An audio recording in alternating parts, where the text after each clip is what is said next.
చిత్తూరు జిల్లా శాంతిపురం మండలం సోమపురంలో మైనర్ బాలిక అనుమానాస్పద స్థితిలో మృతి చెందింది. రాళ్లబుదుగురు జెడ్పీ ఉన్నత పాఠశాలలో 10వ తరగతి చదువుతున్న తమ కుమార్తెపై సొంత బంధువులైన కళ్యాణ్ అత్యాచారానికి పాల్పడినట్లు తల్లిదండ్రులు ఆరోపించారు. కుమార్తె మృతి చెందడంతో కన్నీరు మున్నీరుగా విలపిస్తున్నారు. పోలీసులు సంఘటన స్థలాన్ని సందర్శించి కేసు నమోదు చేసి దర్యాప్తు చేపట్టారు.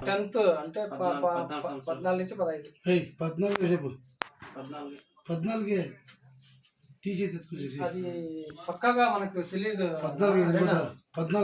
పాప ఒంటిగా ఉండింది ఇంట్లో.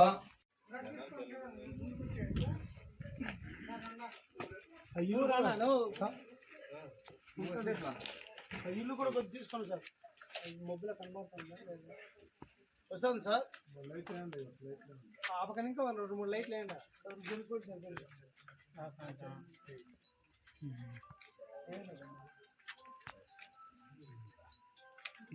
చేసిన వారికి ఏంటి సార్? మా తమ్ముడు కూడా కాదు సార్, వారికి 6 అయింది సార్. వాడు వచ్చిండేది పోయిండేది అనేసి నాకు కూడా తెలియదు సార్. ఇంటికి వచ్చినారంట వాడు చేయంటే వానికే వేయండి సార్ శిక్ష. వాడు తప్పు చేసినట్టుగా వానికే వేయండి సార్ ఆ శిక్ష. నా బిడ్డ ఈరోజు చనిపోయింది సార్. నా బిడ్డ గురించి నా బిడ్డ ఇట్లా జరిగింది సార్. నేను చూసినాను సార్. రేపు చేసినట్లే ఉంది సార్.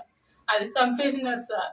అట్లా కూడా చంపకుండా వదిలేసింటే కూడా ఎట్లనే అయింది సార్. నా బిడ్డను సార్, నా బిడ్డ పానమే తీసేసినారు సార్. ఆ శిక్ష ఎవరు చేసినారో వాళ్ళకి వేయండి సార్. పంచాయతీలో సోమపురం గ్రామంలో శాంతి అనే అమ్మాయిని, నా కూతుర్ని, నా బామర్ది కళ్యాణ్ అనే వ్యక్తి వచ్చి మానభంగం చేసి రేప్ చేసి అంతా ఆడవాళ్ళు చెక్ చేస్తే ఇదే ఇక రేప్ అనేసి కనబడింది. దానికి కఠిన చర్యలు తీసుకోవాలని, శిక్ష పడాలని